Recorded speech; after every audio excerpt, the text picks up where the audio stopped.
Ẹ kú dédé àsìkò yìí ní gbogbo ibi tí ẹ bá ti láǹfààní láti máa gbọ́ mi láti máa wò mí tó bá fẹ́ dàbí everybody ó gbọ́dọ̀ máa ronú bí everybody. Mo tún ní ìròyìn ayọ̀ kan fún yín o lákọ̀ọ́kọ́ ẹ wo fọ́nrán yìí. àwọn ilé ìwọ́jọ kò tó ọkùnrin làwọn ilé wọ́n kọ́ pàdé ẹ̀ wọ́n kọ́ pàdé ó bá jọ kọ́ pàdé ojú wọ́n bóyá ó ti rí.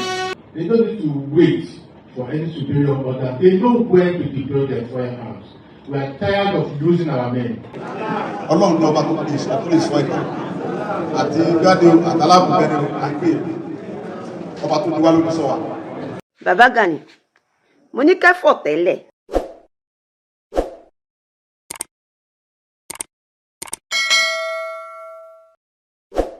ọ̀tẹ̀ ló ń jẹ́ ló ń pè ọ́ kò sẹ́ni tí ò lórúkọ tiẹ̀ àti wípé ọmọ kì í gọ̀ títí sẹ́ẹ̀ kó gbàgbé orúkọ ara rẹ̀. ààfin tèmi ò nílò ìdánimọ̀ lọ́jà tó bá dọ́jà báyìí wọ́n á mọ̀ pé ó dọ́jà ni èmi tí ń tòótọ́ Samuel Owóyẹmí fẹ́lẹ́fẹ́lẹ́ láyé lórúkọ mi fẹ́lẹ́ ní gbogbo ìyẹn mọ̀ mí sí èmi náà kọ́ Ọlọ́run ọba òkè ló fún mi ṣe ní gbogbo ìgbà. Ẹ bá mi pín ètò yìí dáadáa ẹ bá mi share mo dẹ̀ fẹ́ fi àkókò yìí sọ pé olóyè Sunday Igboho ń rí iṣẹ́ mi o wọ́n rí iṣẹ́ mi. Lórí TikTok mo post iṣẹ́ mi kan ẹ rí wípé mo máa fi screenshot yẹn olóyè Sunday Igboho official account wọn lórí TikTok wọ́n like ẹ̀ wọ́n dẹ̀ wò ó èyí tí wọ́n rí wọ́n ṣe thumb up sí gbogbo àwọn screenshot yẹn òun ni ẹ̀rín yìí láti lè mọ̀ pé ẹni yìí kò yín fi ojú kéré ẹnikẹ́ni láì dènà pẹ̀lú láì fi ọ̀pá pọ̀lọpọ̀lọ péjọ. bá ṣe ń update yín bá ṣe ń inform yín bá ṣe ń jẹ́ kẹ́ ẹ mọ̀ bó ṣe ń lọ òun ló jẹ àwa lógún kí tiyín má bàa dì sí àwọn kankan èyí tó ń lọ ní ilẹ̀ Yorùbá lórílẹ̀‐èdè Nàìjíríà àti orílẹ̀‐èdè àgbáńlá ayé. lọ́wọ́lọ́wọ́ báyìí olóyè Sunday Igboho ṣì wà ní ìpínlẹ̀ wọ́n ṣe àbẹ̀wò sí ìpínlẹ̀ Kwara níbi tí àwọn ará bíi ti ń kojú àwọn ìṣòro kan lọ́lọ́kọ̀ òjọ̀kan kó tó di pé wọ́n ṣe àbẹ̀wò sí ìlú baba ńlá wọ́n dẹ̀ sọ àwọn ọ̀rọ̀ kan tó jẹ́ wípé ọ̀rọ̀ yẹn kò ṣe má gbọ́ ní àwọn ọ̀rọ̀ tó rú lágbára púpọ̀ ẹ̀yin kan lè ti gbọ́ wẹ́rẹ́ ṣùgbọ́n àwọn kankan wà tí mo fẹ́ jẹ́ ká jọ yànnàná nínú ọ̀rọ̀ yìí tó bá fẹ́ dàbí everybody ó gbọ́dọ̀ máa ronú bí everybody I stand to be corrected nípa àwọn kankan tí mo fẹ́ yànnàná lórí ọ̀rọ̀ yẹn gangan kó tó di pé mo yànnàná ọ̀rọ̀ yẹn ọ̀gá àgbà iléeṣẹ́ ọlọ́pàá lórílẹ̀‐èdè Nàìjíríà Ọlátúnjí Diesel wọ́n sọ ọ̀rọ̀ kan tó dùn mọ́ mi nínú púpọ̀ nípa àwọn ọlọ́pàá lórílẹ̀‐èdè Nàìjíríà àti àwọn ikọ̀ ẹ̀ṣọ́ ààbò tó fi mọ́ àwọn agbésùmọ̀mí yìí ẹ má gbàgbé pé ọ̀gágun Christopher Musa ti kọ́kọ́ sọ tẹ́lẹ̀tẹ́lẹ̀ wípé ẹnikẹ́ni tẹ́ bá rí tó jẹ́ agbésùmọ̀mí ẹ ṣe bẹ́ẹ̀ ẹ yìnbọn pa á lójú ẹsẹ̀ ẹnikẹ́ni tẹ́ bá rí wípé ó wà lára àwọn kọlọ̀nà tí ẹ̀dá yìí ẹ rí wípé òun náà ó bá ìṣẹ̀lẹ̀ náà lọ nítorí pé ọ̀rọ̀ tó wà lẹ̀ yìí kì í ṣe nǹkan tí a kò lè sọ wípé a máa sọ wípé à ń káwọ́ gbéra àwọn òun níran bẹ́ẹ̀ kò gbọdọ̀ rí bẹ́ẹ̀. màá kọ́kọ́ mú ọ̀rọ̀ yẹn wá sétí ìgbọ̀n yín kó tó di wípé màá lọ tààràtà sí ọ̀dọ̀ ọ̀rọ̀ olóyè Sunday Igboho. Inspector General of Police IGP Olatunji Diesel has directed police officers nationwide to take decisive action against anyone found unlawfully carrying firearms, declaring that armed criminals will no longer be allowed to operate with impunity. The directive issued on Friday during a stakeholders meeting at the Government House in Makurdi, Benue State, form part of intensified effort to curb rising insecurity, particularly in states affected by reoccurring violent attack. Nǹkan tí wọ́n gbìyànjú láti sọ níbẹ̀ ni pé gbogbo ẹni tó bá ń gbé èròjà ogun lọ́nà tí ò bá òfin mọ́ irú ẹni bẹ́ẹ̀ ó jẹ́ ọ̀daràn kò sì ní sí ààyè fúnfẹ́ àwọn nǹkan wọ̀nyí mọ́ láti sọ ọ́ di mìíràn pé wọ́n fẹ́ máa rìn yan fáńdá wọ́n ní ìlú Makurdi níbi tí wọ́n ti ṣe pàdé pẹ̀lú àwọn ènìyàn alẹ́ lọ́rọ̀ pé pàápàá jùlọ àwọn èèyàn tí ọ̀rọ̀ yìí kan àwọn ìlú tí wọ́n ti ń kọlù wọn léraléra. Diesel said the order followed President Bola Tinubu directive to security agencies to end the persistent violence in Benue State where attacks by armed groups have claimed lives, displaced communities and destroyed property. ṣe ń gbọ́ wọ́n ní àṣẹ yìí wá láti ọ̀dọ̀ ààrẹ Bọ́lá Ahmed Tinubu wípé kí wọ́n kọlù gbogbo àwọn aráabí yìí tí wọ́n ti sọ àwọn èèyàn di aláìní lórí tí wọ́n ti sọ àwọn èèyàn di òkú láìpẹ́ ọjọ́ wọn. èmi ṣẹ̀ṣẹ̀ rí wípé orílẹ̀-èdè yìí wọ́n dà pé lápá kan wọ́n ti ṣetán láti mú ọ̀rọ̀ ètò ààbò lókùnkúndùn ni àdètúpẹ́ àlùmọ́ lọ́gọ̀ ẹnu ẹ jẹ́ ń tẹ̀síwájú. The police chief stressed that only authorized security personnel are legally permitted to possess firearms, warning that anyone found carrying weapons illegally would be treated as an armed threat. You cannot move around freely carrying arms as if there is no law and order in this country. It will not be tolerated, the IGP said. Wọ́n ní o lè máa gbé ìbọn àbí èròjà ogun káàkiri ní ọ̀nà tí ò bá òfin mu tó o wá expect kí wọ́n lajúlẹ̀ kí wọ́n dẹ̀ fi àyè gbà ẹ́ bẹ́ẹ̀ no kò lè ṣẹlẹ̀. Onírúfẹ́ ẹni bẹ́ẹ̀ tó bá ń ṣerú eléyìí á rí gẹ́gẹ́ bí agbésùmọ̀mí ni torí o lè máa gbé kí ló ń gbé bọ́rìn. Olóyè Sunday Igboho sọ nígbà kan pé Fúlàní tẹ́ bá bá nu gbó pẹ̀lú ìbọn kí ni kí wọ́n ṣe kí wọ́n bandit ẹ̀ ni torí kí ló ń ṣe pẹ̀lú ìbọn nínú igbó. Ẹ̀yin tẹ́ bá ń bá ìrìn àjò Olóyè Sunday Igboho lọ understand ohun tí mo sọ yìí pé wọ́n mẹ́nubà nínú ọ̀rọ̀ wọn kan. Mo fẹ́ jẹ́ kí ẹ mú ọ̀rọ̀ yìí lókùnkúndùn dáadáa torí pé ọ̀rọ̀ tó ṣe pàtàkì ni. Ẹnìkan tó jẹ́ pé gbogbo ohun tẹ́ bá rí sọ̀rọ̀ tí IGP Inspector General of Police Olatunji Diso ohun tẹ́ bá rí sí ìgbésẹ̀ wọn yìí kí lè rí sí ẹ bá mi fi ránṣẹ́ sábẹ́ comment section. Mi ò fẹ́ pẹ́ lórí ọ̀rọ̀ náà bó ṣe ń lọ́mọ kan ní kí n sáré wá update yẹn ni. Ẹ jẹ́ n kúrò ńbẹ̀ ẹ jẹ́ kí n wá lọ sọ́dọ̀ Gumi. Ǹjẹ́ jẹ́ mọ̀ pé Gumi náà ti bẹ̀rẹ̀ ẹ rántí pé gómìnà ìpínlẹ̀ Niger Bago ó kìlọ̀ fún àwọn Fúlàní kan nípa ti ìwà tí wọ́n wù. Gumi tútù dé o ó tútù dé o ẹ jẹ́ kí n ka ohun tí Gumi sọ. Islamic cleric Sheikh Ahmad Gumi has cautioned Niger State Governor Mohammed Umar Bago over his recent remark directed at the Fulani community, urging him to be more measured in his public statements. Ó ń pagi ìkìlọ̀ fún gómìnà sitting governor ní pé kó ṣọ́ra nípa ọ̀rọ̀ èyí tí yóò máa sọ sí àwọn Fulani. Okay o. Gumi, in a Facebook post on Saturday, said political leaders must exercise caution in their choice of words, particularly in a multi-religious society where inflammatory remarks could undermine peaceful coexistence. Ó ní kó ṣọ́ra kí wọ́n ṣọ́ra nípa ọ̀rọ̀ tí wọ́n yóò máa sọ, pàápàá jùlọ níbi tí ẹ̀sìn ti pọ̀. Wípé àwọn ọ̀rọ̀ yìí wọ́n lè fa wàhálà, wọ́n dẹ̀ lè dàbàrú gbígbé pọ̀ ní àlàáfíà. Ohun tí Gumi sọ nìyẹn o. The current governor of Niger State, Alhaji Mohammed Umar Bago, needs to be careful with his words choice. Verbosity in politics is detrimental to good governance, especially in a multi-religious setting, Gumi wrote. The Cleric comment followed Governor Bago's recent address to Fulani leaders. Ṣé wípé ó ní ọ̀rọ̀ yìí jẹyọ lẹ́yìn tí gómìnà yìí sọ̀rọ̀ ránṣẹ́ sí àwọn olórí àwọn Fulani, during which he urged them to prevail on their children involved in kidnapping and battery to abandon criminal activities and return home. Gómìnà yẹn sọ fún wọn wípé ẹ bá àwọn èèyàn tí wọ́n jẹ́ Fúlàní ẹ bá wọn sọ̀rọ̀. Mo rántí ọ̀rọ̀ náà ní ìgbà náà tó jẹ́ wípé gómìnà yìí sọ wípé tí wọ́n bá gbé àwọn èèyàn tí wọ́n bá rí wọn gbà padà àwọn Fúlàní ni wọ́n máa ń tẹnumọ́ ní every time wípé àwọn ló ń ṣiṣẹ́ láabi yìí. Wípé eléyìí òun fi ń kìlọ̀ fún wọn ní o kó tó di wípé wọ́n bẹ̀rẹ̀ sí ní máa kọlù wọn lọ́tùn lósì. Ó tún wá rọ àwọn Fúlàní kí wọ́n lọ bá ara wọn sọ̀rọ̀. Èèyàn kan tó wá jáde tó wá ń sọ di mímọ̀ wípé bó ṣe sọ yẹn kò dáa. The governor had warned that continued silence by community leaders over the activities of kidnappers and bandits was fueling public distrust and resentment towards the Fulani community. Ó ní gbogbo àwọn ìkìlọ̀ yìí ni gómìnà yìí ti fi ránṣẹ́ sí gbogbo àwọn olórí ìlú lórí ọ̀rọ̀ ìjínigbé ìgbésùmọ̀mí tó ń wáyé ní agbègbè náà. Pàápàá jùlọ lórí àwọn Fúlàní ibi tí wọ́n fi ìdí kalẹ̀ sí. Ó fi ránṣẹ́ sí wọn ní o, Gumi ló wọ́n ń filé sí yìí o. Okay. Bago also called on Fulani leaders to identify criminals elements within their community and cooperate with security agents to curb insecurity across the state. Ṣé ohun tí gómìnà yìí ṣó pọ̀ jù? Ó ń pè wọ́n sákìyèsí ni o, ẹ wo èsì tí Gumi ń fún. In the same address, the governor directed traditional rulers, àwọn Balade, to monitor religious preaching in their domains and order the arrest of anyone using sermon to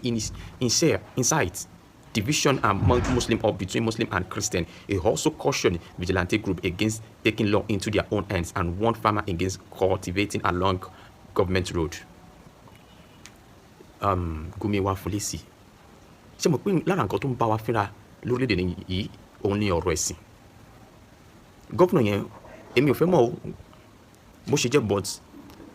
tó bá fẹ́ dàbí everybody ò gbọ́dọ̀ máa ronú bí everybody. Àwọn nǹkan tó sọ yẹn sì ní ìtumọ̀ ó sì mọ̀ ọpọlọ dání lápapọ̀. Èmi ò wá rí why tí Gumi ṣe máa against àwọn nǹkan wọ̀nyí. Láìpẹ́ ló ń sọ fún Tinubu wípé kí ló dé tí ò ṣe lọ bá àwọn Boko Haram àtàwọn agbésùmọ̀mí dúnàdúrà bí Jonathan àti Ọ̀ṣínbàjò ṣe ṣe?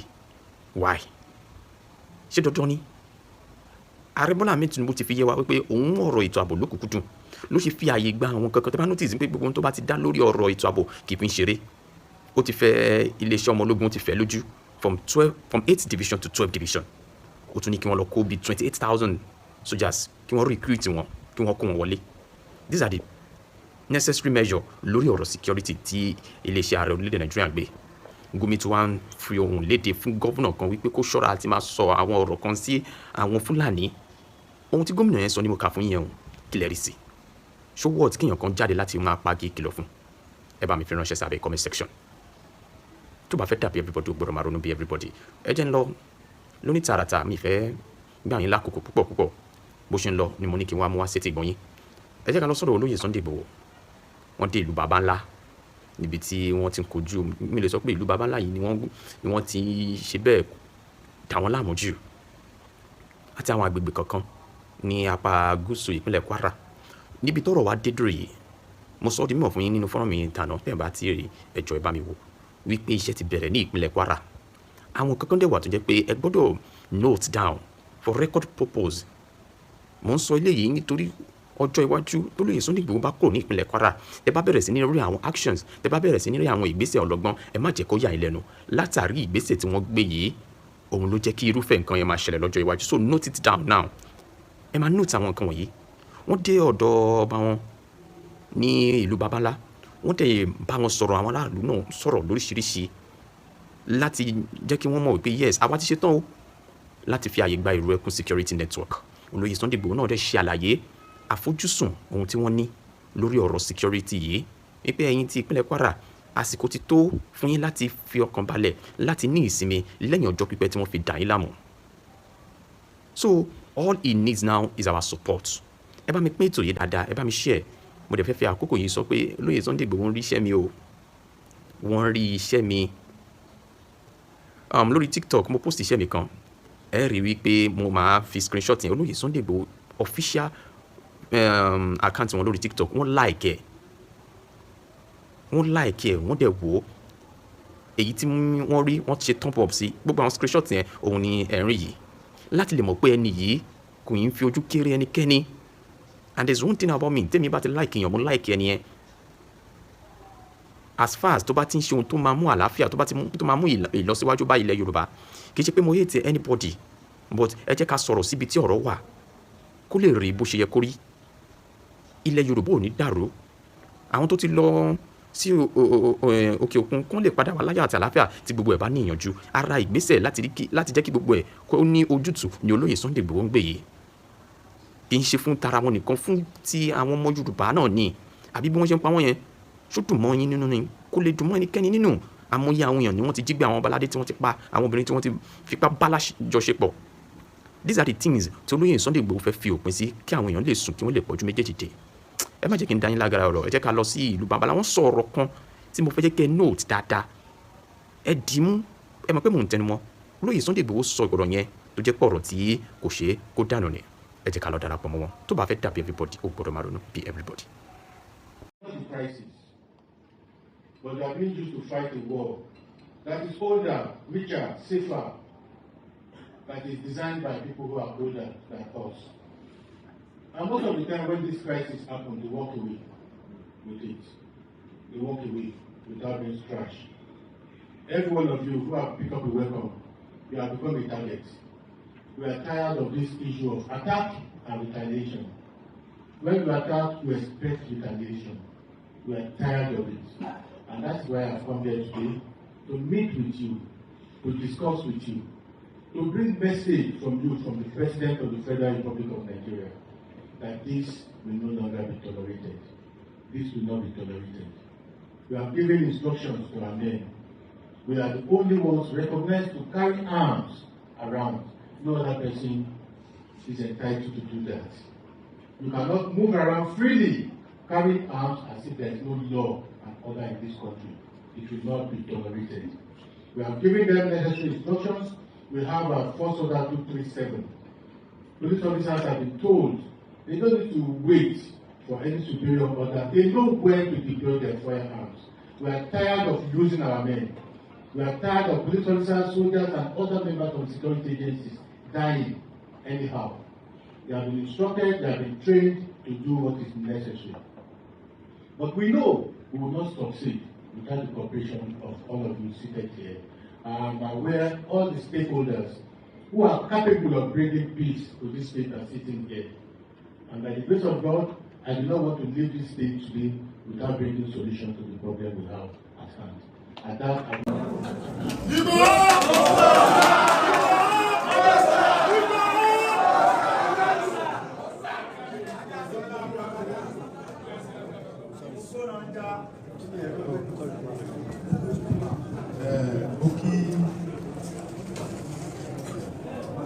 mo kí ọlọ́run ọba tó láyé, ọba tó ní agbára lọ́dọ̀, ọba tó ní ìṣọ́, ọlọ́run ní ọba tó ní ìṣọ́ tó lè sọ ẹ̀kọ́ àti gbádé àtàlábùgbẹ́ni àgbé ọba tó ní wá lórí sọ wa orí pé òun ló mọ̀ bàtà wá, òun ló mọ̀ bàtà padà. Ó lè mọ́ nígbàgbọ́ yìí pé ọjọ́ tọ́lọ́ bá kọ̀ fẹ́ dà bá pè é dà mọ́ òun ló kàṣẹ láyé mọ̀ sí ọlọ́run. Ọlọ́run ti kọ́ pé lẹ́nìí mo gbọ́dọ̀ wá bí tó lẹ́yìn náà mo dúpẹ́ bọ́lọ̀ tó nílé wà tó ní gbogbo kan lọ́dọ̀. Mo wá dúpẹ́ fún bàbá Bọ́lá Ahmed Tinubu, Ọlọ́run jẹ́ mi wọ́n kú dáadáa. Ọlọ́run pa àwọn rẹ̀, Ọlọ́run pa torí pé àwọn ní Ọlọ́run bá tó ní mí lò tí mo fi lè wà mí dé. Bẹ́ẹ̀ Ọlọ́run bá dùn àwọn tàná sí ohun tó wù wọ́n, ṣùgbọ́n gbàtọ́ bá tó ní mí ò fi ẹ̀mí mi sí wọn lọ́wọ́. Wọ́n lu gbogbo agbára wọn fè nípa nǹkan ọ̀nà dànù. Ohun tó sì fẹ́ gbogbo bíbá tí máa dé ti débẹ̀ tó wọ́n gbìyànjú ni. Ọba tó ní mímọ̀ pé àwọn sì dé baba ńlá ọlọ́ọ̀bẹ̀ tó bá wọn sọ tó kún àwọn lọ́wọ́ tó lọ́wọ́ tí mo fún wọn lágbára tó yẹ.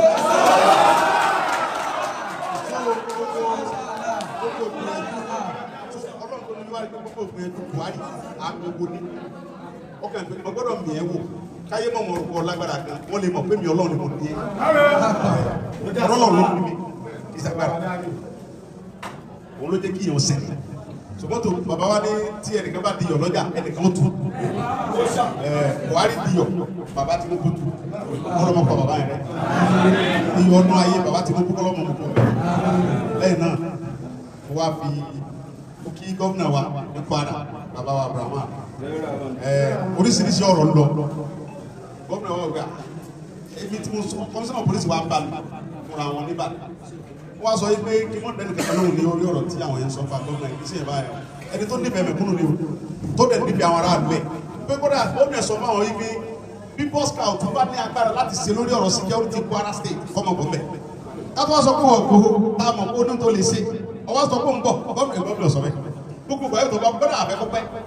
oníjọlẹ̀ ọ̀túnla bí gómìnà yẹn síbi ní kó bá jọ̀lá àbọ̀tún làwọn kọ̀ báyìí kò sẹ́ni tó ní stop ẹ̀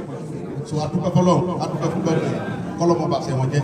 kọlọ́mọ bàlújẹ́ mọ́ ọ lọ́wọ́ gbogbo àwọn tó gbìyànjú ní wọ́n pẹ́ àwọn fẹ́ bàlújẹ́ tó gbogbo nǹkan tó ń ṣẹlẹ̀ ní Nàìjíríà yẹn bí kà fún politics Ọlọ́run ò ní fún wọn ṣe láti bàjọba yìí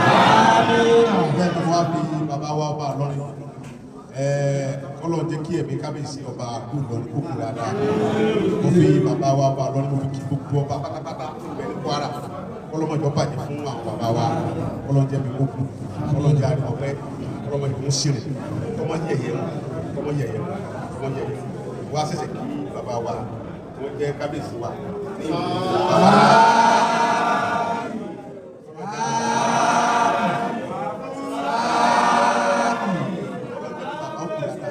ìlú bàbá tó fẹ́ràn àwọn tó jọba ní lórí ẹ̀rí pé mi àti wọn sọ̀rọ̀ síra wa létí èmi àti wọn ti sọ̀rọ̀ nígbà tọ́rọ̀ yẹn ṣẹlẹ̀ tí mo wà ní ṣáì nínú gbogbo ọmọ ńgbà yẹn bàbá ń gbìyànjú láti gbé mi wọlé wa kó dẹ́ẹ̀dì.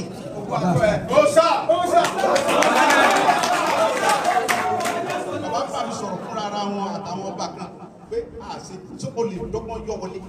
àwọn kan lọ́dọ̀ rẹ̀ mo fẹ́ wọlé báyìí mo ní bàbá mi sọ̀rọ̀ ọ̀rọ̀ ìran mi ni mo ń sọ fún yín tí ẹ bá lè ṣe láwo tí ẹ jẹ́ kí ẹnìkan kan mọ̀ tí bá lè wọ̀lú yẹn àbá nígbà tí bá wà bẹ́ẹ̀ láàrin ọjọ́ méjì ọba tó ní mi ọmọ pé mo wọ mi. Mo sọ fún bàbá mi lórí fóònù pé tẹ bá ṣe bẹ́ẹ̀ ló mi ọ̀rẹ́ dùn torí pé bẹ́ẹ̀ ṣe ń sọ fún mi yẹn mi wà ó pé àwọn bandit kan wọ núùlù wọ́n ń pa ìran tiwa tó pé àwọn la fún wọn lẹ̀ ẹ ṣe wá máa gbàlú máa lọ́wọ́ tẹ bá báyìí gbà mí kí n wá kí n yọ wọlé kó sọ̀rọ̀ owó bàbá lójókòó yìí ẹ kẹ sọ fẹ́ mi pé dé lọ́la èmi mọ bí mo ṣe máa wọ̀lú wá bá yín ẹ fọkàn balẹ̀ bọ̀ ẹ ní láti mọ̀ sí ẹ má sọ fẹ́ ní kankan mọ́ mo rò pé ọ̀rọ̀ yẹn padà leak débi pé àwọn ẹ gbọ́ tí wọ́n block ọ̀wọ́ ẹ má jẹ́ kó ọ wá torí pé ó ń ṣe ẹbí pọ̀ èmi dẹ̀ mọ̀ wípé gbogbo àwọn tó jọmọ Yorùbá ni tí wọ́n wà ní ọba ní tòye ní tó bá ní òun fẹ́ wọn gba ìbọ̀dì fún ìran Yorùbá òun ò ní jẹ́ kí Yorùbá ó nísìnyí lórí iṣẹ́ wọn lẹ́nu ọ̀nà wọn ọlọ́wọ́ pàgùn rẹ̀ ni.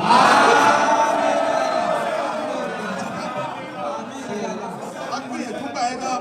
kódà bàbá ní bàbá jẹ mọ́wọ́ kí n sọ yowó tààrẹ̀ pàtàrà kan pé àwọn ń dáwọ́ wọn ní bàbá yẹn sọ fowó lẹ̀sẹ̀ ṣùgbọ́n ó yọ Ọlọ́run báyìí tí Ọlọ́run bá dẹ̀ tọ́ pásìkò kan tó yóò ní irọ́ náà wà lẹ́yìn náà mo kú bàbá wa sí kùmà Ọlọ́run nípa ẹrẹ́ Ọlọ́run nípa ẹrẹ́ àdúrà tẹ́ ń gbà náà lò tí ló fi túbà tó ń túṣẹ́ Ọlọ́run ní mo kó lẹ́nu Ọlọ́run ní mo kó lẹ́nu gbogbo ẹ̀yin bàbá wa rí ẹ̀ ní parẹ́ Ọlọ́run bá tó yẹ ẹ̀yin mọ́ bàbá tó ní kẹ́ dúró ti bàbá Ọlọ́run ọdún tẹ̀yìn náà á dúró ti àwọn ọmọ yín ẹ̀ ní sírì láíláí ìran wa ò ní parun lórí wa yóò ní bàjẹ́ lórí láíláí ò ní bàjẹ́ wa kí níbi wa ọlọ́jẹ́ mi yóò kún ọ̀gá ẹ̀ ní parẹ́ o ẹ̀ mọ̀ mọ́ sí o ẹni kúsẹ́kúsẹ́ o àti ẹbá fi sẹ́lẹ̀ mọ́ lálẹ́ ìbọ̀sẹ̀ ẹni dàbí láíláí ẹgbẹ́ àdó ti wà ẹgbẹ́ àdó ti torí pé bí ẹ bá kúrò bí ẹ bá láyà kò ní fẹ́ ṣiṣẹ́ bí pẹ̀lú gbogbo òró tí ń lọ lọ́tún lọ́sí náà gbọ́ èyí ò ní fẹ́ àgbẹ̀lọ babalẹ́ àgbẹ̀lọ kódà ọ̀rẹ́dẹ̀ àti sọ́kùn ọmọkùnrin wa bí ọba tó wá ní kẹ́yìn wọn gbà pé kẹ́kọ̀ọ́ gbọ́dọ̀ sàwọn fámìlì mi kẹ́kọ̀ọ́ ní sí fámìlì tí kẹ́yìn ní ṣiṣẹ́ sí wọ́n gbogbo ara àgbẹ̀ ìmọ̀mì mi èmi yóò kún mọ̀mọ́ àwọn yóò ní gbọ́wọ́ àwọn yóò ní sírìn ẹni ṣiṣẹ́ sí ẹni dára o gbogbo àwọn ọmọdé ẹbí náà yàn rí o àwọn ọmọdé ẹbí yóò di gọ́vnà wọ́n di mínísítà wọ́n di alágbára ayé tá a wà tí wọ́n wá sọ ìlú ọba ńlá di ìlú òyìnbó ọ̀dọ́lọ́run ní kankan kó ṣe bẹ́ẹ̀ ọ̀dọ́lọ́run ní kankan kó ṣe bẹ́ẹ̀ ọlọ́run lágbára láti gbé yẹn dídé kó ṣe gọ́vnà nígbà tá a rò pé ọlọ́run rẹ̀ ṣe bẹ́ẹ̀ lẹ́yìn náà wọ́n wá kí ọmọ mi kan bí àrùlà Ọlọ́run ní pa ọrẹ́ ọmọ dáadáa lọ́wọ́ yìí èèyàn ní wà kó mọ́ kùsìlì kan ọlọ́dọ̀ ti wà akẹ́kẹ̀ẹ́ ọmọ lọ́dọ̀ ọ̀tẹ̀ àti bí ó ṣe mọ́ fún àwọn information fún bá akẹ́kẹ̀ẹ́ Ọlọ́run ní jẹ́kọ̀ọ́ jábọ́ Ọlọ́run ní jẹ́kọ̀ọ́ níṣò dọ́là àkókò láyé Ọlọ́run ní jẹ́kọ̀ọ́ jábọ́ òní bọ́wọ́ láíláí tí bàbá mi sọ lórí ọ̀rọ̀ àbọ̀ níbí báyìí ẹni pé mo ti tẹnu mọ́ pé mo ń kọ́ ní baba ńlá àwọn olùkọ́ ẹgbẹ́ tí mo máa ní Kwara yìí tí mo ti sọ fọ́lọ̀ mi pé mo fẹ́ kí wọ́n rí ipa mi ní àwọn ìlú yẹn wọ́n mọ̀ pé Ìgbòho ó kèé sí kọ́kọ́ jáǹbẹ̀ ó dúró pé ó ń bíbẹ̀ títì ara baba ńlá bẹ̀rù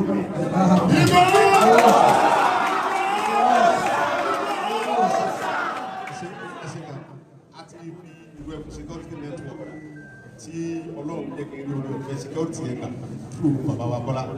ọlọ́wọ́ bàbá rẹ̀ àti fi lọ́lẹ̀ lánàá bàbá yìí ni bàbá wa òfin olóògbé báyà kábíyèsí mọ̀ wọ́n dáadáa àwọn la fi ṣe olórí security rẹ̀ kò ní Kwara State bíbá so lánàá la ṣe àwọn náà máa sọ ẹ̀tọ́ jẹ́ commandant wa níbi ìgbà ìfọ̀ yìí àwọn náà máa sọ bí tí àwọn bandits kù sí wọ́n ń da àwọn àgbẹ̀rẹ̀ àwọn òjẹ́ káwọn ọ̀dọ́ náà lọ tó bá ti mọ bẹ̀ nìkan bàtà bá fún wọn tó bá rí lò lágbára wọn bá ká wọn máa jẹ́ kébì wọn ṣùgbọ́n lágbára wọn bá ká ìyẹn ò ní jẹ́ fáá kérò wà ní máa wá pẹ̀lú àwọn tí ó jẹ́ tèmi. Ìgbòho sọ. báàbí sí ní sọ kẹ́kẹ́ má ṣe o kódà ẹ lè gbọ́ káwọn yà kẹ́kẹ́ gbọ́ pé wọ́n ní ìwò ìjà àwọn kan gbàgbà tí lè bá máa mú ẹmọ ìdúgbò pé kárí ọ̀pọ̀ lábẹ́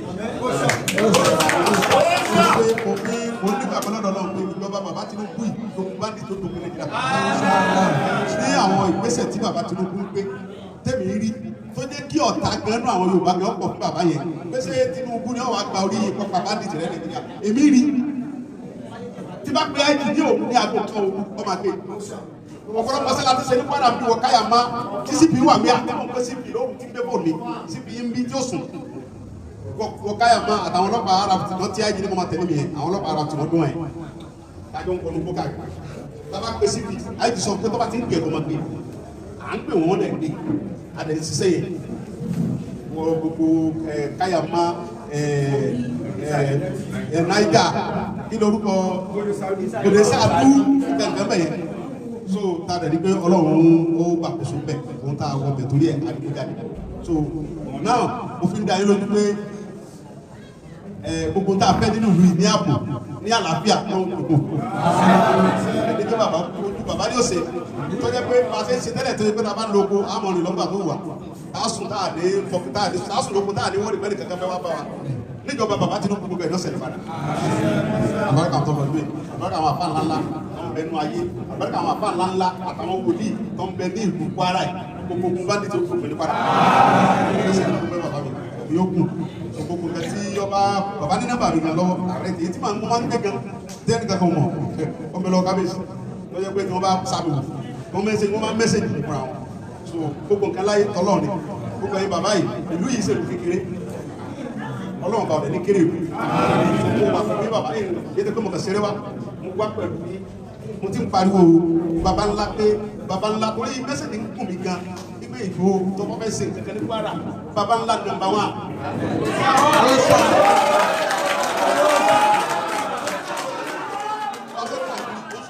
bàbá ńlá yìí àti ọ̀rẹ́ pèmí débẹ̀ ẹgbẹ́ mi dé bàbá ńlá o mo fẹ́ mọ̀ kí mo fi ń tẹ̀sẹ̀ lẹ́bẹ̀ ọlọ́run ló báyìí.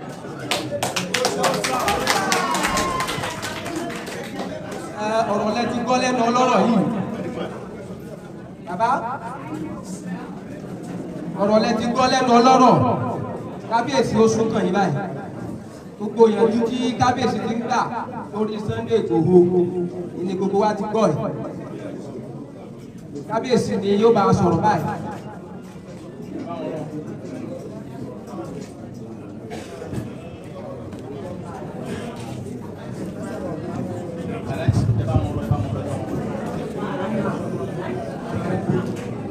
kábíyèsí láà kí gbogbo ìlú pátápátá àwọn wá kí àlejò wa pàtàkì jùlọ kí ọlọ́ọ̀bá láàánú kó jẹ́ kẹ́ ẹ bá lé láyọ̀ o. wọ́n ní gbogbo àwọn tó tẹ̀lé olóyè Sunday Igboho wá pé àwọn dúpẹ́ pọ̀ lọ́wọ́ yín àwọn sì kí yín o pé ìpadà sílé yín yóò rọrùn. wọ́n ní gbogbo àwọn tó wà ní palace àtàwọn tó wà ń ta pé gbogbo yín pátápátá làwọn kí pé ọlọ́jẹ̀ kó ká kó bá lé dáadáa o. wọ́n lá dúpẹ́ lọ́dọ̀ Ọlọ́run bá o. wọ́n lá dúpẹ́ pé torí a ti ń kẹ̀rọ pé Sunday Igboho Sunday Igboho Sunday Igboho àwọn dúpẹ́ pé Sunday Igboho bá wa láyé lẹ́nu ó tó bá wa lálàáfíà ara nílùú bàbá ńlá. wọ́n ní báwọn ṣe wá ń rò báwọn sì ṣe fẹ́ lọ́kàn Ọlọ́run jẹ́ kí ó ṣeé ṣe jù bẹ́ẹ̀ lọ. wọ́n ní gẹ́gẹ́ bí olóyè Sunday Igboho ṣe sọ pé àwọn ti jọ ń sọ̀rọ̀ lọ́jọ́ tó ti pẹ́ lórí ìlú bàbá ńlá yìí pé àmọ́ náà ní káwọn fojú kanra lẹ́yìn orí fóònù àwọn ti sọ̀rọ̀ látọjọ́ yìí. wọ́n láwọn dúpẹ́ pọ̀ lọ́wọ́ ti Sunday Igboho. wọ́n ní gbogbo àwọn èèyàn tẹ kó wá náà láwọn dúpẹ́ fún yín o. wọ́n ní Sunday Igboho ní aṣojú kan ní Kwara nígbà táwọn sọ yìí. wọ́n náà wà lájàṣẹ́. wọ́n ní jẹ́jẹ́ tọ̀ ó náà ló ti yọjú yìí tọ̀. wọ́n ní gbogbo bàtà bá ti dọ́ọ̀dọ̀ aṣojú Sunday Igboho tó ń gbé lájàṣẹ́ jẹ́jẹ́ táwọn náà lè jẹ́rìí sí pé kábíyèsí máa ń dọ́dọ̀ àwọn olóyè. wọ́n ní táwọn bá ti débẹ̀ àwọn nìkan pe olóyè báwọn fẹ́ bá olóyè Sunday Igboho sọ̀rọ̀. wọ́n ní kódà ńgbà tí wọ́n ní kán farapamọ́ sọ̀hún wọ́n láwọn jọ ń sọ̀rọ̀ ẹ lè mọ̀ pé àti pálí pẹ̀lú Sunday Igboho ti pẹ́ wọ́n láwọn dúpẹ́ wọ́n ní wá tán wálé ní àwọn dúpẹ́ inú àwọn dùn. wọ́n ní ìkan tọ́lọ́wọ́ bá ṣe fún yín Ọlọ́run ní tó bàjẹ́ o Sunday Igboho. wọ́n ní lílọ bíbọ̀ yín ìsọ tó nípọn Ọlọ́run fi sọ yín o.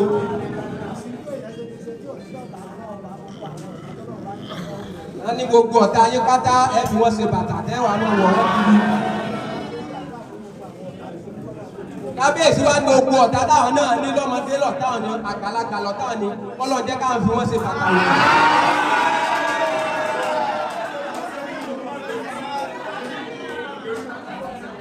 wọ́n ní kábíyèsí ní kọ́lọ́ ọmọ jẹ́ kán lè pérí mọ́ láyé láyé. wọ́n ní gbogbo nǹkan tí ti olóyè Sunday Igboho ń gbọ́ lọ́rọ̀ bàbá ńlá àtẹlómìn àti tó ṣẹlẹ̀ àti tí ò ṣẹlẹ̀. wọ́n wọ́n ní àwọn ọmọ ẹgbẹ́ ọ̀pọ̀lọpọ̀ nǹkan míì tí ò ṣẹlẹ̀ náà ń gbé àmọ́ tí Sunday Igboho káwọlé tó náà fún ẹgbẹ́ ẹgbẹ́ wọn sọ̀rọ̀.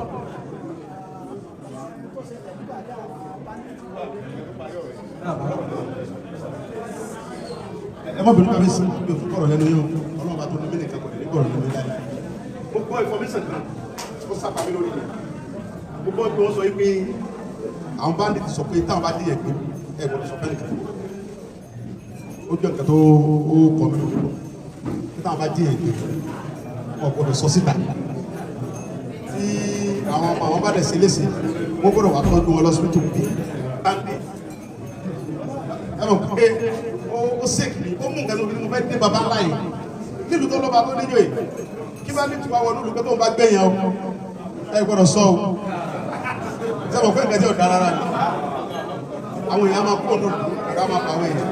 mo fẹ́ kẹ́ tẹ̀mọ́lẹ̀ tọrọ yẹn fún mi òdodo ọlọ́run ni mo lè fẹ́.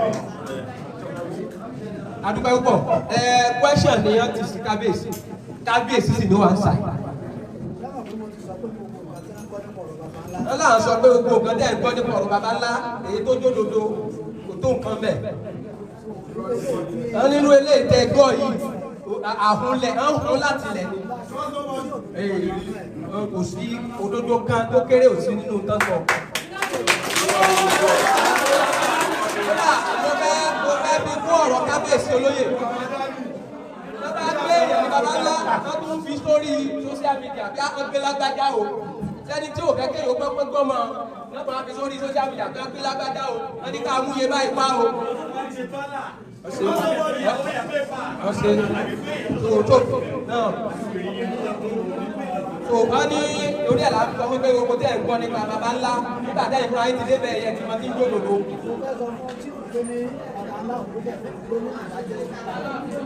wọ́n ní àwọn fẹ́ jẹ́ kẹ́ mọ̀ pé nínú gbogbo agbègbè wa yìí ibi tílẹ̀ pọ̀ sí jù tó jẹ́ igbó baba ńlá ni láti bí títí omi lọ já sókè Kogi state ẹ bá ti kó sẹ́yìn bíi ẹ fi dé Kogi state ẹ lè mọ̀ lọ sí dé Ẹ̀gbẹ́ gbogbo ẹ̀ lọ bẹ́ẹ̀ ẹ bá tó mọjú báyìí ẹ mọ̀ lọ lábẹ́ àjí ẹ mọ̀ lọ pátìjì ìlàta gbogbo ẹ̀ bẹ́ẹ̀ wọ́n ní títí òfìdé òkè ẹ̀rọ àwọn aláàní ọlọ́run ló ní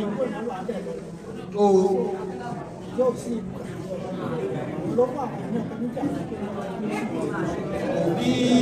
ẹsẹ̀ ń gbọ́ ni òjẹ́ gbígbẹ́ sọ mọ́ àtẹ̀tí ń gbọ́ lẹ́nu kábíyèsí fúnra yín olóyè gẹ́gẹ́ bí tẹ́lẹ̀ gbọ́ ìlàlàyé tí kábíyèsí ṣe fún yín kò sọ́mọ wa kan tá gbé náà wà fi pamọ́ tó ẹ dákun bí kábíyèsí ṣe sọ náà ni pé wọ́n ní lórí social media wọ́n lè ẹ̀rí táwọn tàbí àwọn ìyàwó comment sílẹ̀ pé àwọn gbé lágbájá o. wọ́n nígbà tán náà gbé èèyàn mẹ́rin tí obìnrin kan wà lára wọn pé lórí social media wọn fúnra wọn kà ń bẹ̀ pé obìnrin yẹn o pé wọ́n ti bá aṣọ débi tán fi pa irọ́ ni gbogbo ẹ̀ o irọ́ ni gbogbo ẹ̀ já sí pátápátá wọ́n ní gómìnà fúnra wọn gan dé bí. tẹ bá sì tún gbọ́ngbà kan ẹni kábíyèsí dákẹ́ kó sọ̀rọ̀ torí báwọn fámìlì rẹ̀ ló wà nù gbó àwọn fámìlì kábíyèsí làwọn ń bì. wọ́n sì sọ ọ́ láwọn sọ fún gómìnà pé igbó yìí àti gómìnà béèrè lọ́wọ́ àgbẹ̀ sáà lè rìlíìsì ẹ̀ báwọn ẹ̀ láwọn sọ pé á rìlíìsì ẹ̀.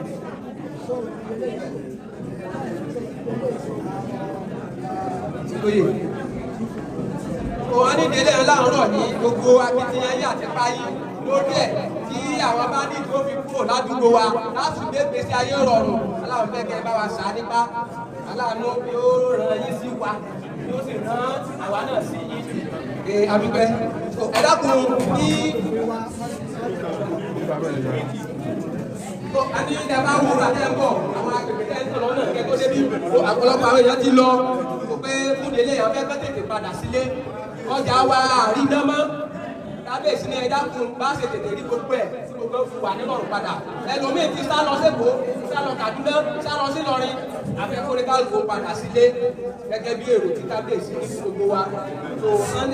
olóyè àwọn. Bàbá Gani mo ní kẹ́fọ̀ tẹ́lẹ̀ ẹ sọ wípé rárá ẹlẹ́ẹ̀ni gbọ́ ṣé ẹ̀dẹ̀ wá bìlífù pé ẹ ṣì wà recognize lójú ìjọba ṣá ṣé ẹ wà recognize lójú ìjọba ní ìjọba gbé iṣẹ́ tẹ́yìn ti bìlífù pé ìwọ ló máa ṣe ìwà àtàwọn ọmọ àwọn ajá tẹkú dání tẹ́yìn ti bìlífù pé ẹjọ́ máa ṣe papọ̀ ní ìjọba gbé fẹ́yàn míì lójú ẹ̀mí ẹ̀ gbogbo ibi tí ọkàn ẹ wà tó jẹ́ pé mo gbàgbọ́ pé wàá ti pàgbó lé lórí wàá ti pe wúrẹ́ lé lórí kí ìjọba lè gbé fún ẹ kó tó máa kọ lẹ́tà tó sọ wípé o kọ̀ kíni o kọ̀ kejì o kọ̀ kẹta tí ìjọba bá recognize ẹ ṣó orí olórí ṣó máa gba ìṣe ẹ ṣe lójú ẹ Gani mo ní kẹ́ fi ọ̀tẹ̀ lẹ̀ which means pé gbogbo nǹkan táwọn ajá ẹ wá ń san tàn ìwọ fúnra rẹ ló ń rán wọn wọ́n ń ṣe gbogbo ẹ̀ adákẹ́ àdẹ̀ ti fi wọ́n lẹ̀ àwọn náà dẹ̀ ti sọ mí tẹnu ṣùgbọ́n ìwọ fúnra rẹ tó wá fẹ́ revise wọn aníkẹ́yẹ ṣe báyìí aníkẹ́yẹ ìwùwà ọmọ àtìrò dìmọ́ bẹ́ẹ̀ bá ṣe ń sọ̀rọ̀ síta dìmọ́ là ṣe máa dá padà fún yín torí àwọn ọ̀rọ̀ yẹn ó ti ń mú ọ̀tẹ̀ dání ó dẹ̀ ti ń mú ọ̀tẹ̀ dání from the beginning ìwà yẹn Gani Adams ó dẹ̀ ti wà ńlẹ̀ látàyè bàbá Fáṣẹ̀hùn ìwà yẹn ò dẹ̀ ti stop till now adúpẹ́ pò pèdè kan ó bẹ̀rẹ̀ sí ní gbá àwọn tó máa dalẹ̀ káàrọ̀ òjíire láàmú ó bẹ̀rẹ̀ sí ní gbé wọn ṣépè fine ìjọ mọ̀ pé ó ti gbéra ẹ ṣépè mọ́ ìjọ mọ̀ pé gbogbo àwọn ajá ẹ tó ń wá sí online tó ń bẹ̀rẹ̀ sí ní wá ń bú olóyè Sunday Igboho ìjọ mọ̀ pé gbogbo wọn lẹ ti gbé ṣépè papọ̀ tó dẹ̀ yẹ kó rí bẹ́ẹ̀ because ẹ̀yin gan lẹ fẹ́ máa dalẹ̀ Yorùbá rú pẹ̀lú ọ̀tẹ̀ ó ti sọ pé onídìí approval wọn dẹ̀ fún ẹ ní approval fine fílẹ̀ kò nídìí tó bá wà recognize ni o ò ní béèrè lọ́wọ́ ìjọba pé onídìí approval àwọn fúnra ara wọn ló máa ránṣẹ́ sí ẹ ìgbà tó ló ṣe OPC gbogbo àbí ó rò pé gbogbo nǹkan tó ń ṣe kọ́ ní ìjọba rí ni gbogbo nǹkan tó ń ṣe làwọn ìjọba rí àwọn ìjọba mọ̀ ìgbà tó sọ pé ìwọ òkè o ìwọ pẹ́pẹ́sẹ́ o ìwọ ló fẹ́ dolórí OPC ó ṣe OPC yẹn ó padà betray àwọn tó ṣe OPC lé lórí ni ìdí tó dẹ̀ fi betray àwọn tó ṣe OPC lé lórí ni wípé Jonathan pè ẹ́ ó sọ ẹ́dọ̀ ní pipeline ìwọ fúnra rẹ̀ náà ló sọ pé ó gbowó fún ẹ ó sọ OPC ó sọ da ọlọ́dẹ mú ẹ lọ́wọ́ ni ó dẹ̀ bẹ̀rẹ̀ sí ní fún àwọn èèyàn ní sálárì ìwọ náà dẹ̀ bẹ̀rẹ̀ sí ní ìgbà which means pé ó ti dá PDP ó ti tẹ̀lé PDP lọ láyé ìgbà yẹn ó ti dá PDP ó ti tẹ̀lé PDP ó ti tẹ̀lé lọ láyé ìgbà tá à ń sọ yìí ó ti kúrò ní OPC ìyàtọ̀ wà ń bẹ̀ olóyè Sunday Igboho jáde fún wípé insecurity pé ní security ó bẹ́ tàkà kókó pín ilẹ̀ Nàìjíríà lolóyè Sunday Igboho jáde fún o ìyàtọ̀ wà ń bẹ̀ o ẹ jẹ́ ká pín lódìdí o olóyè Sunday Igboho jáde fún wípé ó bẹ́tà ká pín ilẹ̀ Nàìjíríà torí pé a ní ààbò tó péye a rí ìtọ́jú tó tọ́ ó da wàhálà wọ́n gbé ìjọba sọ pé ó ṣẹ̀ ó dẹ̀ lọ jẹ ìyà ìtí ìjọba sọ pé ó ṣe ìgbà tó dẹ̀ ìyá tọmọ Yorùbá débẹ̀ ọmọ Yorùbá yọ jáde ńbẹ̀ èèyàn mi kò máa wọ mi ò ń ṣe politician but àròjinlẹ̀ ṣe kókó kódà mi ní voters card mi ń dìbò torí iṣẹ́ tí mo gbé lọ́wọ́ tí bá ti lọ ń dìbò àbáṣẹ́ mi jẹ́ so mi ò ń dìbò rárá but èmi máa ń ro àròjinlẹ̀ tí màá rí àwọn reality kan tí màá rí jáde ń bẹ̀ ìgbà tí Tinubu débẹ̀ ó yọ olóyè Sunday Igboho mo fi wo àwọn wèrè kan tó sọ pé wọ́n fowó bribe olóyè Sunday Igboho ni tó bá fowó bribe olóyè Sunday Igboho security network tá à ń ṣe lọ́wọ́ nílẹ̀ Yorùbá yìí báyìí tí ó lé àwọn Fúlàní wọlé yìí òkè ṣé ó gbé lọ́wọ́ àwọn Ìgbò kan mo bèrè lọ́wọ́ yín ṣó gbé lọ́wọ́ àwọn Benue kan mo bèrè lọ́wọ́ yín ṣó gbé lọ́wọ́ àwọn Haúsá kan ẹ wá ń ṣì ń sọ wípé kò mọ nǹkan tó ń ṣe ẹ wá ń sọ wípé wọn ò mọ plan but agbára tó wá láti òkè ló táwọn òyìnbó gbé fáwọn Fúlàní ẹ wá ń sọ wípé torí pé a mọ̀ wípé ó lágbára ju agbára tó ń control tiwa ṣùgbọ́n bàbá yẹn ó make sure ní èrò ti tèmi ní o ní èrò ti tèmi bí ọmọ kékeré ti tèmi ní o mo rí pé bàbá yẹn make sure pé a gbọ́dọ̀ ní ààbò tó péye nílẹ̀ káàárọ̀ oòjíire òun ló ṣe padà tún wá gbé security network yẹn padà lọ́wọ́ Sunday Igboho. òun ló ṣe dàbẹ́ ní pé Sunday Igboho lè wọ gbogbo ṣe fẹ́. ẹ wá ní bàbá yẹn ò tí mọ̀ nǹkan tó ń ṣe. ẹ wá ní ó fẹ́ tẹ́ lọ́rùn káwọn àbókí máa pa wá. mi ń dìbò mi ń ṣe politician but nǹkan tèmi ń rò lèmi ń sọ. bàbá Gani ayé ìgbà yẹn ìwọ mà ti betray OPC. nǹkan tó pe ara ẹ ní olórí OPC lé lórí ó mà ti betray ilẹ̀ Yorùbá tó sọ pé ó fẹ́ jọ lórí OPC lé lórí torí once tí Jonathan ti pè ẹ́ tó ti lọ padà hand ẹ̀ sí di politician tó ti bẹ̀rẹ̀ sí ní show security tó ti bẹ̀rẹ̀ sí ní show pipeline tó ti gbé billions fún ẹ tó ti ń san salary pẹ̀lú àwọn useless award tó kójọ ló ti betray the ìran ẹ̀. Ààrẹ Ọ̀nà Kakanfò tó jẹ náà ó useless ni kò wúlò mọ́ kò nítumọ̀ mọ́. akíkanjú ọkùnrin ló lè dúró tán tó lè jẹ Ààrẹ Ọ̀nà Kakanfò. ìgbà tábíọ́lá jẹ Ààrẹ Ọ̀nà Kakanfò ó padà kú sí prison ni ó dúró sí ó lo gbogbo power ó dúró ti Abacha. ẹ jẹ́ ká sọ̀rọ̀. ṣùgbọ́n ìyàtọ̀ wà nínú titi yín sà ẹ kàn ń pariwo àwọn ọmọ ogun wà ńlẹ̀ àwọn ọmọ ogun wà ńlẹ̀ àwọn ọmọ ogun wà ńlẹ̀. Ààrẹ Ọ̀nà Kakanfò jẹ́ ọmọ kan tó ń pè lógun ṣá. ìbéèrè ni o ṣó ọmọ kan tó ń pè lógun. ìjẹ́ ìgbàgbọ́ pé nǹkan tó ṣe wá nínú oṣù kẹrin karùn-ún kẹfà yẹn ìjọ mọ̀ pé ogun gidi ni.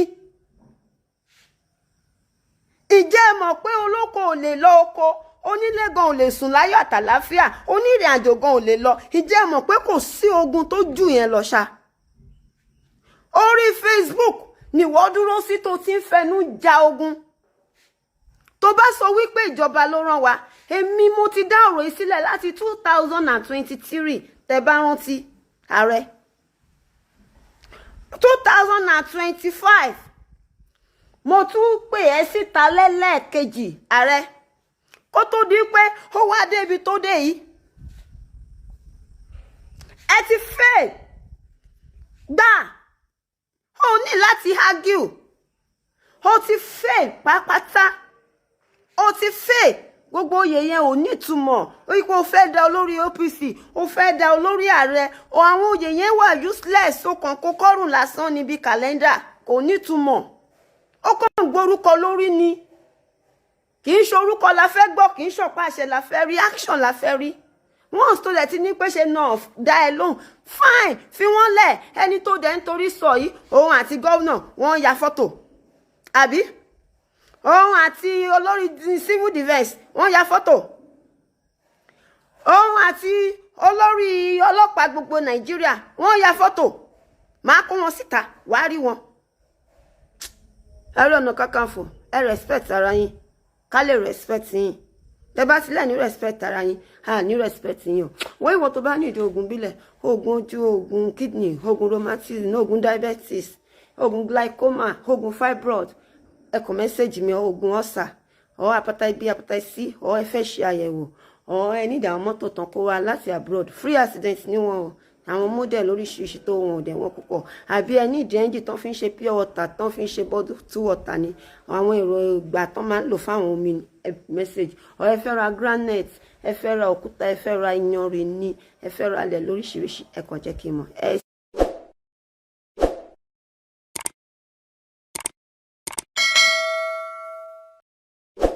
ọ̀tẹ̀ ló ń jẹ́ ló ń pè ọ́ kò sẹ́ni tí ò lórúkọ tiẹ̀ àti wípé ọmọ kì í gọ̀ títí sẹ́ẹ̀ kó gbàgbé orúkọ ara rẹ̀ ààfin tèmi ò nílò ìdánimọ̀ lọ́jà tó bá dọ́jà báyìí wọ́n á mọ̀ kó dọ́jà ní èmi tí ń tòótọ́ Samuel Owóyẹmí fẹ́lẹ́fẹ́lẹ́ láyé lórúkọ mi fẹ́lẹ́ ní gbogbo èèyàn mọ̀ mí sí èmi náà kọ́ Ọlọ́run ọba òkè ló fún mi ṣe ní gbogbo ìgbà.